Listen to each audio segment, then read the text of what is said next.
Due to excess supply, the price of mangoes reduced by 25%.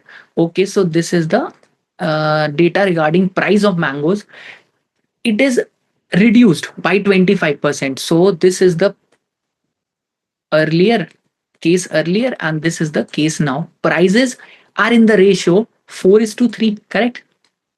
Also, as a result, the Reshma could purchase 400 gram extra mangoes with the fixed budget she allotted for mangoes, right? So she buys some quantity, and she has to keep her expenditure same, correct?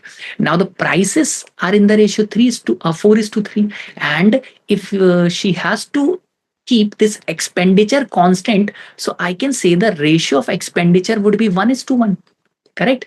And to get this ratio as 1 is to 1, if prices are in this ratio 4 by 3, right? So the multiplying factor for these three quantities would be 4 by 3. This is the factor for price. If I multiply it with a multiplying factor of quantity, or in by what factor this quantity has changed, must be equal to the multiplying factor of expenditure, and the multiplying factor of expenditure is 1 by 1 in this case, because ratio is 1 is to 1, correct?